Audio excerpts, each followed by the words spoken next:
किस्सा है, एक गांव में एक बूढ़ी औरत ने एक गाय पाली हुई थी। वो उसका दूध निकालती थी और फिर उस दूध से देसी घी बनाती थी और गांव जाकर बेचती थी। अम्मा आज तो 1 किलो देसी घी दे दो। बेटा मैं 1 किलो देसी घी तो नहीं दे सकती क्योंकि मैंने और घरों में भी देना है। हाँ मैं तुम्हें 1 पाव दे सकती हूँ। ठीक है अम्मा, चलो 1 पाव ही देसी घी दे दो, पर अम्मा अगली दफा तो पूरा 1 किलो देसी घी देना मुझे। ठीक है बेटा, मैं पूरी कोशिश करूँगी कि तुम्हें 1 किलो देसी घी दे दूँ। फिर वो बूढ़ी औरत घी देकर वहाँ से चली जाती है। उसी गांव में मीठा और उसकी बीवी नसीबो कैंची रहते थे। मीठे, मैंने सुना इस गांव में एक बूढ़ी औरत देसी घी बेचती है और लोग उससे भाग भाग के देसी घी लेते हैं। हाँ बेगम, मैंने भी सुना है उसका देसी घी एकदम खालिश होता है और लोग उसका देसी घी खाकर ताकतवर हो जाते हैं। तो मीठे तू वो देसी घी क्यों नहीं खा लेता? हो सकता है वो खा के तू भी पहलवान बन जाए। वैसे मीठे मेरे बावजूद इस गांव के बहुत बड़े पहलवान थे। एक ही दाव में शेर को उठा के दूर फेंक देते थे और एक दूसरे की मक्खी भी नहीं मारी जाती। और मोटी नाक वाली औरत, अपने अब्बू के झूठे किस्से सुनाकर मुझे पागल न बना। तेरा अब्बा तेरी अम्मा को देखकर ऐसे दौड़ता था जैसे बकरा कसाई को देखकर दौड़ता है। और मीठे बकरे से याद आया, क्यों ना हम अपनी बकरियों की दूध से देसी घी बनाते?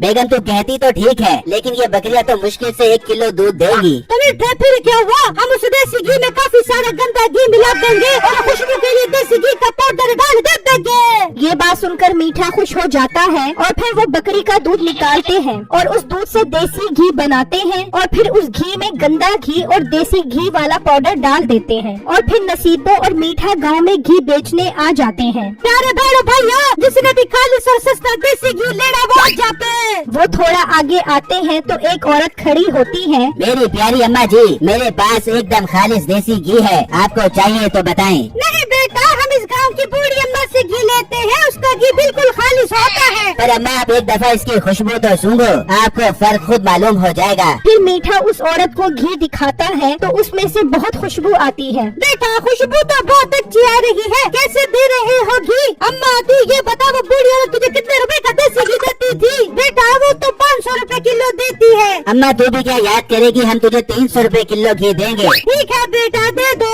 इस तरह नसीबो और मीठा काफी घरों में घी दे देते हैं और घर आ जाते हैं और फिर वो बूढ़ी औरत देसी घी लेकर गांव आ जाती है। तो एक औरत कहती है, अम्मा हमें तेरा देसी घी नहीं चाहिए, जो बहुत महंगा बेचती है। इस गांव के मीठा और नसीबो हमें घी देकर गए हैं, उनका घी तुझसे ज्यादा खालिश और सस्ता है। ये सुनकर वो बूढ़ी औरत उदास होकर वहाँ से चली जाती है और घर आकर दिल में सोचती है, मेरे अल्लाह, मैं तो पूरी ईमानदारी से काम कर रही थी, पर ये क्या हो गया? अब मैं अपना घर कैसे चलाऊंगी? तू ही मेरी मदद कर।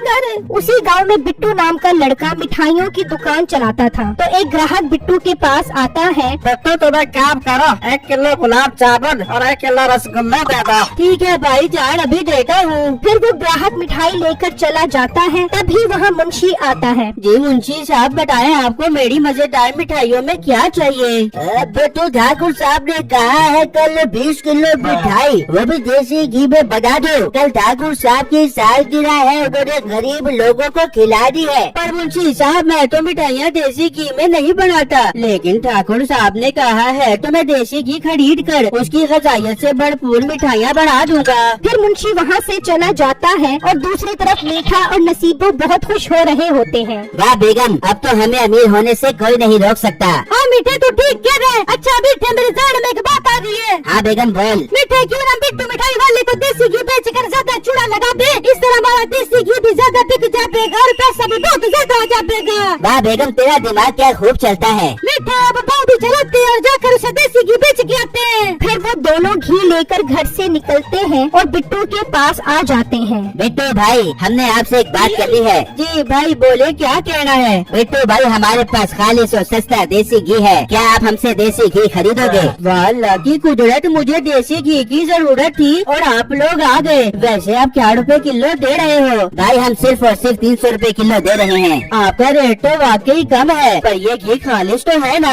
अरे भाई हम बहुत ईमानदार लोग हैं, बेईमानी करके हराम का पैसा नहीं खाते।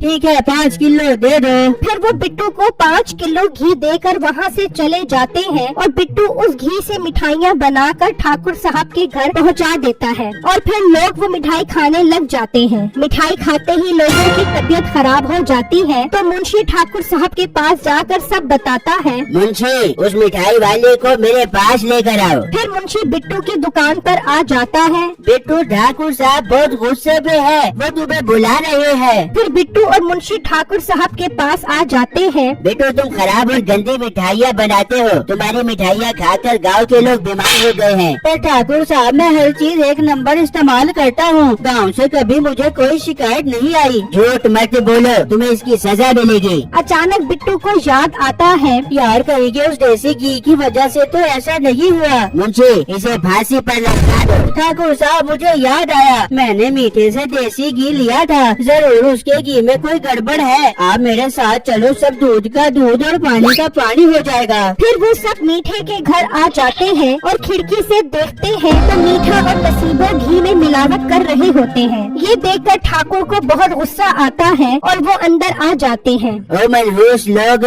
तुम चलो मेरे साथ, तुम्हें तो मैं इसकी सजा देता हूँ। फिर वो नसीबो और मीठे को ले आते हैं। मुंशी दोनों को फांसी पर लटका दो। ठाकुर साहब हमें माफ कर दो, हम आइंदा ऐसा नहीं करेंगे। ठाकुर साहब इनको जाने दो, इनको अपनी गलती का एहसास हो गया है। नहीं बिट्टू, जब तक इन लोगों को इबरत का निशान नहीं बनाएंगे तब तक ये बेईमानी करने से बाज नहीं आएंगे। फिर मीठे और नसीबो को फांसी पर लटका देते हैं और फिर गांव के लोग उस बूढ़ी औरत के पास आ जाते हैं। अम्मा जी, आज से हम आप ही से देसी घी खरीदेंगे। अल्लाह तेरा शुक्र है। ठीक है बेटा, मैं आप लोगों को जरूर देसी घी बेचूंगी। मेरा उन लोगों के लिए मैसेज है, चंद पैसों के लिए मिलावट वाली चीज बेचकर लोगों की सेहत के साथ मत खेलें। अल्लाह ऐसे काम करने वालों को हिदायत दे, आमीन।